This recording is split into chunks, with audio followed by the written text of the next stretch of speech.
try to stay as lighthearted as possible after a dramatic start to our self-quarantining process for this virus. So my BFF Kat is a chef and does a whole bunch of cool stuff with a restaurant group here in San Diego. So they've closed down their restaurants and they're giving away the food that's still in the restaurants to friends and family and stuff. So she invited us to come grab a couple bags of food, which is always worth the drive. We're out in the woods, so any opportunity we have to pick up some supplies, we'll do it. But it felt kind of like the apocalypse out here. You want to tell people about what you saw? Well, it's just nothing to be bought. Yeah. You know, and it's like... What was Trader Joe's like? Trader Joe's actually handled it apparently a lot better than Vons did. Because Trader Joe's was like, only allowing a certain amount of people in, which is ideal in my book, because I hate going to Trader Joe's because they're the most spatially unaware human beings that ever shop. Apparently all shop at Trader Joe's.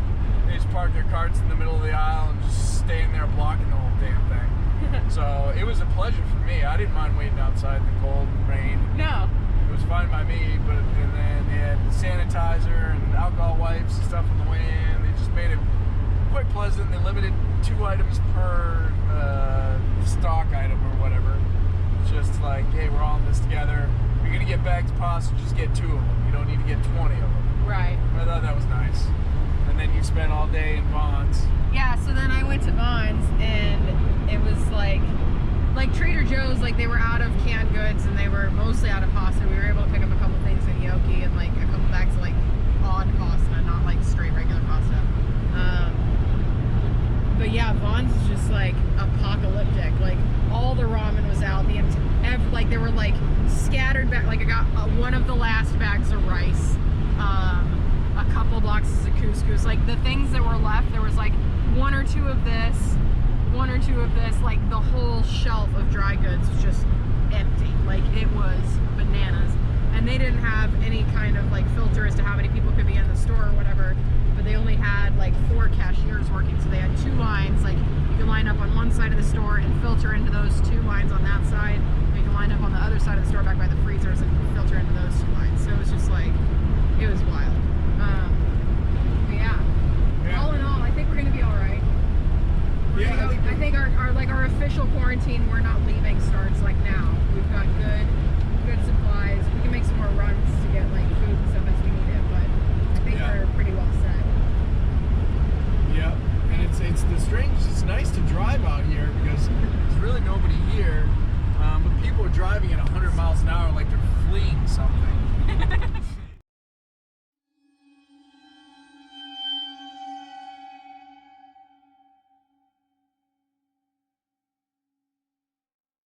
So we are doing a little bit extra on Read and Reflect because last week there was no reflecting, nor was there reading, there was just crying. So if this is your first time here, welcome. This is Read and Reflect Live. What I do every week is I read a chapter of the book. This week we are on chapter 11. It's called Hiking My Feelings. It's kind of a big one.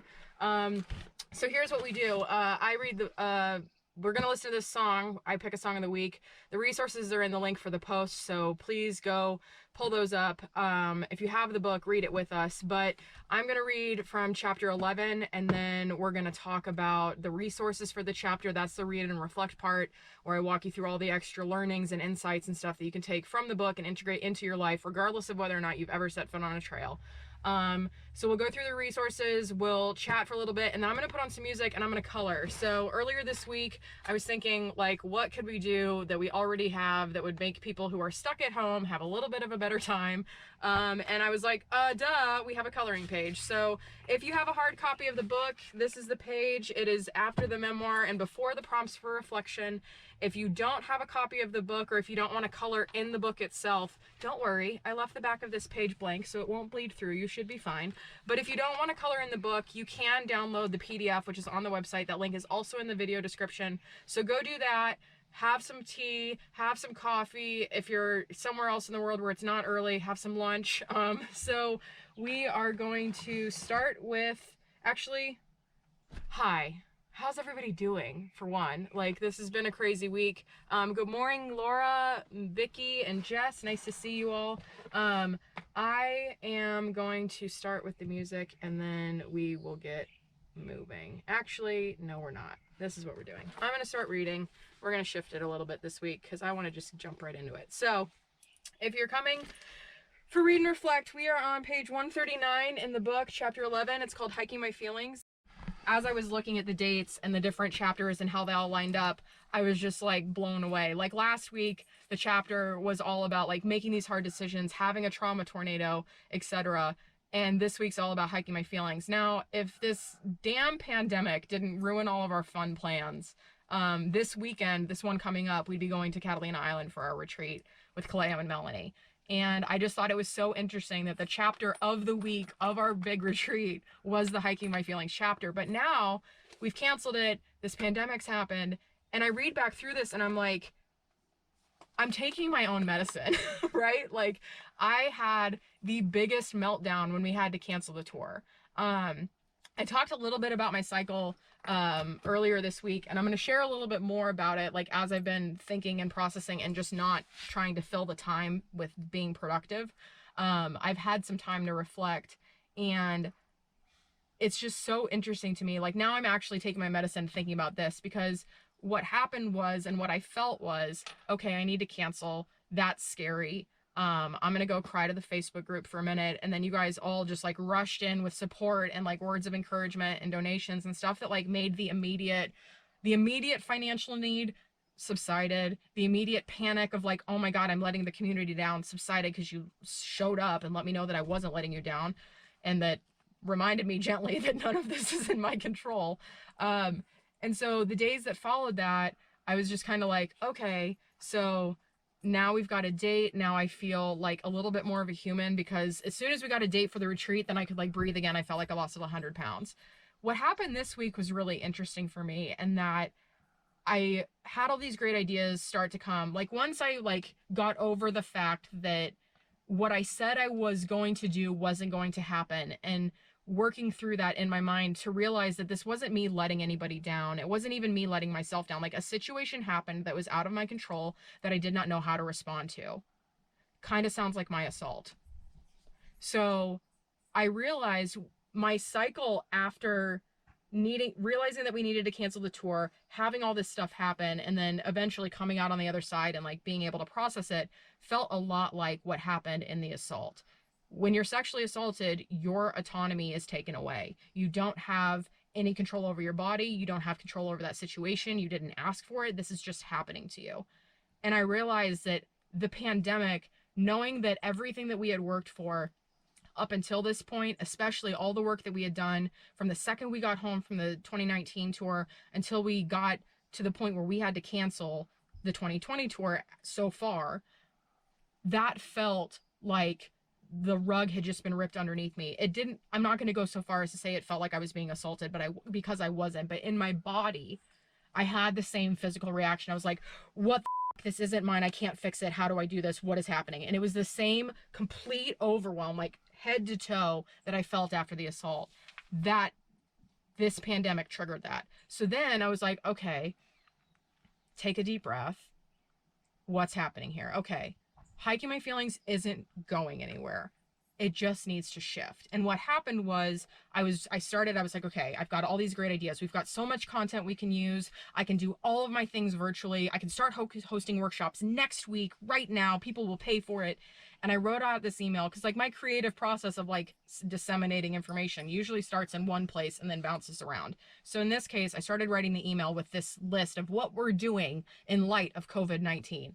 And I was like, Sunday, Read and Reflect Live. Monday, coloring party. Tuesday, I'm going to give the talk I give on tour online. People are going to pay.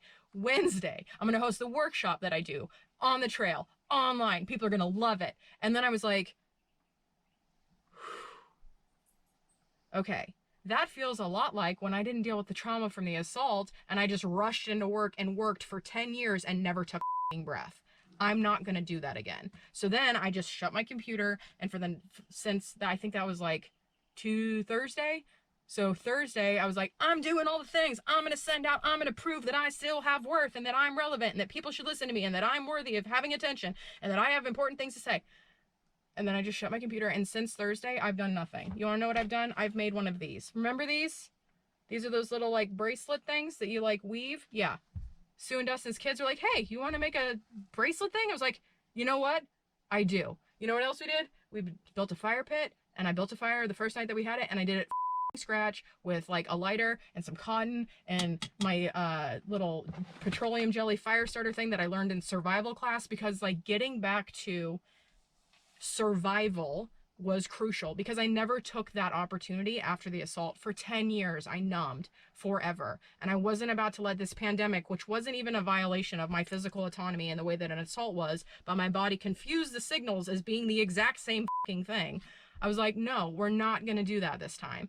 So I pumped the brakes. And since Thursday, I've done jack shit for hiking my feelings. I've put out Read and Reflect this morning, and that's it. And you know what? That's fine. Because right now there is this huge calling for everybody to be productive as because you're home. I'm sorry. If you and your husband or spouse or partner or boyfriend or roommate or whatever, if all of y'all left the house during the day and now you're stuck here and you have to work, and if you have kids, now you have to raise your kids and do your job and be a spouse and everything in this home where you can't leave, that is a pressure cooker situation. You, without giving it a second thought, if you don't take time to establish boundaries around your time and your energy and your space and your people and your food and your pets and your body and everything else, you will feel like Sydney in Molly's apartment on April 20th, 2018, where everything just spirals out of control and it's a fucking fit, and that's it. And it's really hard to recover from that if you don't have the tools in place. So if you haven't been doing the work, if you haven't been doing these reflections, I'm calling shit on all of you right now, straight up. If you have been saying to yourself, I'm getting these things, but I don't have time to do the work, you do. And even though I just said that all of those things are now compounding on you in your home, you have to make time. Now is the time to make time, because you don't, this is the environment to establish boundaries, because you don't have a fucking choice. So if there's one thing that you get out of today is like, make the boundaries around yourself, especially if you're a mother, especially if you're a father, especially if you're a caretaker, especially if you live with other human beings. Now is the time to establish boundaries and space and stand up for yourself and start making promises to yourself that you can keep, which will keep you sane and grounded during an incredibly uncertain time. We honestly don't know what the world's going to look like when we get through this. Like, it's already changed dramatically. People are working from home who have never worked from home before. Restaurants are shutting down. People are out of jobs. Like, the shift for everybody is very specific to their situation, but we are all massively impacted by this in very different ways. It could be emotionally, it could be financially, it could be spiritually, it could be all of it. It could be health-wise. You might be infected. You might have had this in the past, and you might be sitting here being like, I think I had COVID-19 before I fucking knew what it was. Like, there is so much going on. What I need you to do, it is imperative to your health, to your family's health, to the health of the people around you, emotionally, spiritually, and literal physical health. You have to set time aside for yourself. Figure out when that is for you. Maybe it's first thing in the morning. Maybe you got to start waking up earlier so you can get that time. But you have to create time for yourself to start doing this work, because these environments, you're essentially living in the work environment that I was in 2018. If you got the news on and they're like yapping at you, like, it is hard to process and sort and understand and digest information in the world we live in right now. So you have to create this space for yourself. You have to put down your phone. You have to turn off the music. You have to find a quiet corner. Maybe it's in your closet. Maybe it's in your car, in your garage. Maybe you go drive down to the park and you just sit in your car. I don't know what it is, because everybody's physical situation is different right now. Some people are in mandated shelter in place. Some people are free willy at the beach in Daytona. So like, whatever your situation is with the context that you have for the world that you live in currently, create this space. It is so important, because if I hadn't done that for myself this week, I very easily could have thrown myself into overwork, into a productivity loophole where all I do is try to be the result of the things that I can produce to make myself feel valuable. You want, if at the root of that, if you are feeling like I need to produce something, I need to help somebody, I need to do something, start with yourself. Help yourself first. Go back to that thing. I think it was week 8 or 9. What's best for me is what's best for everyone always. That is so incredibly true all the time, and especially right now. So before we even jump into the prompts for chapter 11,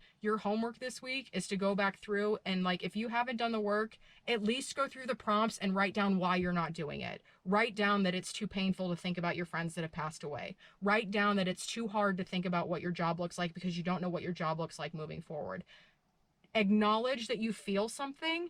Even if you don't want to go through the prompts, write down why you're not doing it, so then you can start to identify patterns in that way. There's no excuse. If you don't have time because you've got 3 kids screaming in your face and you've got to make meals and keep everybody entertained and stuff like that, I get it. And also ask them to give you 15 minutes at the bare minimum. Just have 15 minutes of quiet time, or whatever your parental hack is. We've got to create the space for ourselves. It is so, so, so important. So, boom. That was chapter 11. Let's talk about the prompts. So, the hiking boot on the chapter page. Funny enough, I prefer trail runners to hiking boots. So, after I went to Blisterpalooza in 2016, I was like, I'm going to do some research. All the cool kids on the internet are wearing trail running shoes for these long hikes. I'm going to do that. So, the boot is a boot. I don't really wear them, and you all know where Hiking My Feelings comes from at this point. So the theme of this chapter is connecting the dots between mind and body. Like I would just kind of described, after the assault, my mind and body was completely disconnected. I shared about how those same physical reactions and sensations and triggers came up as a result of this pandemic. I also, in this chapter of this book, started to connect the dots between mind and body. I started to understand, like, oh, okay, when I was standing at the top of Stonewall Peak, I was like, man, I am chill. Why? Like, for all intents and purposes, I should be losing my mind right now. I'm a newly diagnosed diabetic. I don't have health insurance anymore. I just quit 2 jobs. Like, what am I doing with my life? But for whatever reason, I wasn't stressed. And that's where I started to connect the dots between my coping mechanisms. I was like, oh, well, thanks to diabetes, I'm not eating Ben & Jerry's for breakfast anymore. I'm not drinking a bottle of wine to myself every night anymore. Now I've replaced that with Hiking My Feelings, and that felt good, and that was great. It's the whole reason any of this exists. Like, if that hike didn't happen, we probably wouldn't know each other. Most of the people that are watching this, I know you as a result of doing Hiking My Feelings, as a result of doing this work. So if I didn't do that hike, I probably definitely wouldn't be here doing this right now. But what I realized was my body, when I didn't get help after the trauma of the assault, stepped in with these mechanisms to make life bearable. And for me, that was finding comfort in ice cream for breakfast and a whole bottle of wine at night to help me fall asleep. Because if I didn't do that, then I had trouble falling asleep. So, wow, that's a big shift. And then as I thought about it, once I came to that realization, then I could look back and I could connect the dots on all the different red flags that my body had been putting up. Because now that I understood that I had these coping mechanisms, and I would later find out that the sexual assault was the root of the coping mechanisms, then I was able to look back and be like, oh, okay, so right after the assault, I was misdiagnosed. They said I had herpes. I didn't. I had HPV. And then when I had to go get precancerous cells removed from my cervix, like, when all of that was going down, the boyfriend that I was dating at the time was like, what the f-? You're disgusting, you're dirty, you're nasty. Oh my God, this is like, he had this explosive reaction to me having a sexually transmitted disease because he thought I was like hiding it from him. I didn't know that I had it until I went to the doctor. Like, I was not telling him. I didn't know. And so when I had him ask me what happened and how I got this, I was so ashamed and so overwhelmed by his response to me having this disease that for me to even think about telling him that I was assaulted was an absolute no-go. And I told him that I hooked up with somebody from work. I lied to my boyfriend because I was so ashamed of what had happened to me. And I was so triggered by his explosive reaction to my state with this disease that I was just like, oh, I couldn't know. Like, I'm not going to further subject myself to more pain. I can't trust this guy with this information. So I didn't tell him. And that was like the next nail on my like healing coffin, right? Like, when I first got assaulted, when I didn't go to the hospital, when I didn't go to the doctor, when I didn't go through all these things, I was putting the nail in my coffin, right? And then this was one more nail on top of it. And then my body was like, okay, well, if you're not going to pay attention to the HPV, let's give you terrible cramps. Let's try that. when I was in high school, I was diagnosed with PMDD, which is like the most serious PMS you've ever had in your life, paired with depression. And for a while, they had me on Prozac and birth control, and I felt like a shell of a human being. So I asked to be taken off the medications. And after the assault, I started having tremendous, really terrible cramps, like the worst cramps I've ever had, ever, ever, ever. And my doctor said, as soon as you think you're about to start having your period, take 4 to 6 take 4 ibuprofen every 4 to 6 hours. That is a ton of ibuprofen.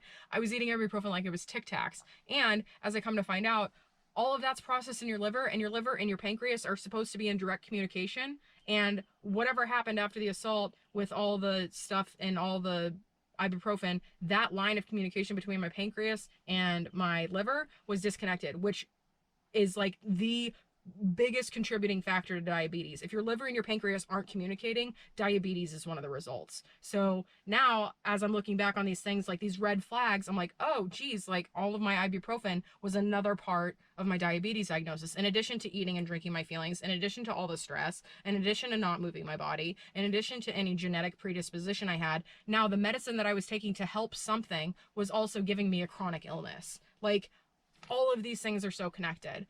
And then over the course of my life, like I jumped into like rapid weight loss and rapid weight gain. Like, so after the guy that ghosted me at the gynecologist's office to have that surgery, I met a dude on a cruise. He was a cop. He was on the SWAT team. It was a long distance relationship. He was super ripped, and he taught me all these great workouts that I could do at my gym at my apartment complex. And I lost a ton of weight, and I got super thin because I wanted to be as hot as my boyfriend was.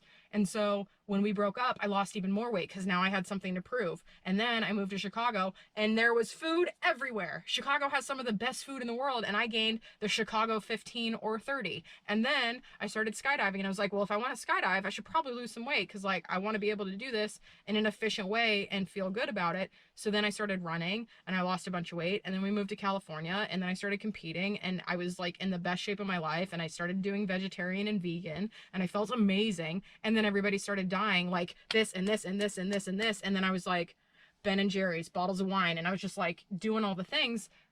And then my body's like, okay, how about diabetes? Like, is that serious enough for you? Like, what's happening in your body? Like, you can't even see the changes that are happening in you physically. You don't give a shit about what's happening mentally or spiritually or emotionally. So how about a chronic illness? Will that make you pay attention? And it did. And I've said, ever since I got diagnosed, that diabetes is the best thing that's ever happened to me. And that's why. It was the right alarm at the right time, and I was able to hear it, and I was able to see it. And there's a lot of people that get diagnosed with diabetes that look at it as this death sentence or this burden or this thing that is now making their convenient lives wildly inconvenient, because convenience is one of the reasons that we get this disease. It's one of the reasons that 49% of Americans have diabetes, is because we're sitting here like not feeling feelings, we're not moving our bodies, and we're eating food that's crap.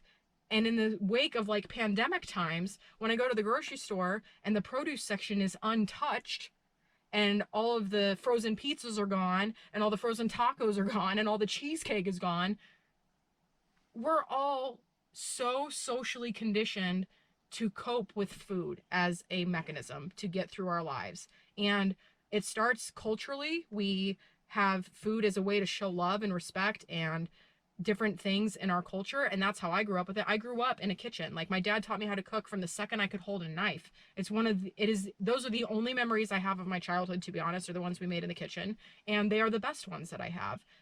And also, now I was equipped to make delicious things for myself when I was coping. So like, these things that are rooted in culture and rooted in tradition can also serve to like balloon into unhealthy coping mechanisms. So we really have an opportunity now, where we're at, to think about like, what are the things that are coming up for me? What are the things that I run from? Like, if your normal day is wake up, shower, do whatever you need to do, get dressed, commute to work, however you get there, spend all day at the office, and then come home, if that part of your routine's been removed, and now everything that you have to handle all the time ever, the person that you have to be, and all the faces and hats that you wear, work Sydney, life Sydney, love Sydney, wife Sydney, friend Sydney, sister Sydney, daughter Sydney, those are all the same person, but she shows a different face to all those people depending on the need and the situation. as you start to like figure out how to bring all of your roles back into your body and show up as your whole self, now that you're stuck in this house and you have to do this shit, lots of things can come up. So as you're thinking about what you're doing when you go to the store, if you're looking at yourself, like I had a friend of mine, they posted, they're like, I've had more ice cream in the last 4 days than I have in the last 4 months. Like, we are in a very real situation here where we're not sure what the future looks like, which makes these kinds of things even more difficult, but all the more necessary, because we have this thing where we're like, we are being told to stay in place. So what do we do with that time?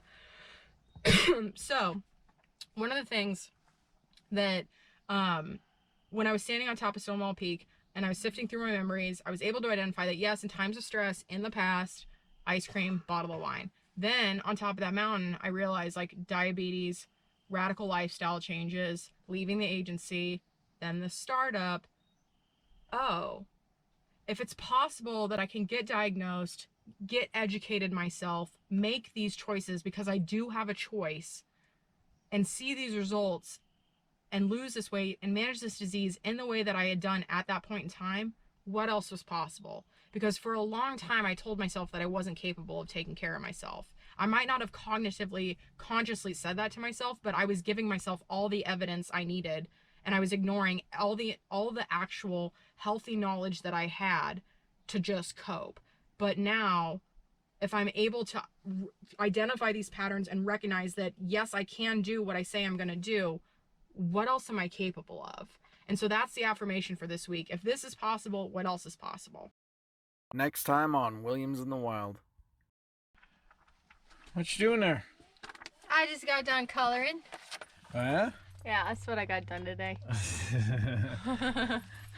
You're all de-stressed because of that, Yeah. so you're fine, so you just kind of stop there? Yeah. Wait for another crisis to come through before you pick up a coloring? Well, Crayon the video just like ended itself on the Facebook page, so I did Read and Reflect Live, and I colored with the people there for a bit, and then I was like, I'm gonna take this to the main page, and so I took it to the main page, and then I was watching, and it was like, and your broadcast is over. I was like, okay, I guess I'm done coloring.